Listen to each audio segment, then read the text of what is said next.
మధుకి సర్ప్రైజ్ ఇద్దామని చూస్తే మధు నాకే సర్ప్రైజ్ ఇచ్చిండు. బెడ్ పక్కన సందులో కూర్చొని ఏం చేస్తారో చూద్దామంటే దిస్ హ్యాపెండ్.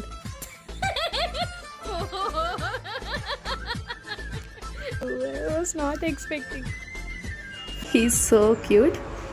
ఈ బుక్ డే రెస్టారెంట్ అండ్ బయటకు వెళ్తున్నాము. దానికి ఇద్దరం వైట్ అండ్ వైట్ డ్రెస్ వేసుకుందాం అని అనుకున్నాము. నేను ఈ వైట్ డ్రెస్ వేసుకున్నా అండ్ సింపుల్గా బ్యూటిఫుల్గా రెడీ అవ్వాలని అనుకున్నా. సింపుల్గా బేస్ మేకప్ వేసుకొని పాప్ ఐస్ వేసుకుందామని అనుకున్నా. సో దానికి నేను Swiss beauty you and I power కాజల్ని యూజ్ చేసిన. రోజంతా వేసుకుని చాలా కంఫర్టబుల్గా ఉంటుంది. 24 గంటలు స్టే ఉంటుంది. స్మడ్జ్ అవ్వదు, వాటర్ ప్రూఫ్ అండ్ కళ్ళు నలుపుకున్నా కూడా టెన్షన్ ఉంది అన్నట్టు. సో నా లాంటి బిగినర్స్కి ఇంకొక బెనిఫిట్ ఏంటంటే ఈజీగా గ్లైడ్ అయిపోతుంది అండ్ ఇందులో విటమిన్ ఈ ఉంది, కళ్ళకు కూడా మంచిదే. సో అట్లా నేను తీసుకున్నా అండ్ నేను ఇంకా నా ఐ మేకప్ వేసేసుకున్నా. ఆ తర్వాత నేను మధు కలిసి బయటకు వెళ్తున్నాము. అండ్ ఒకవేళ మీరు ఈ ప్రోడక్ట్ని తీసుకోవాలి అని అనుకుంటే you can get it from Swiss beauties website and use my coupon code POPPA10 for additional 10% off for orders above $4.99.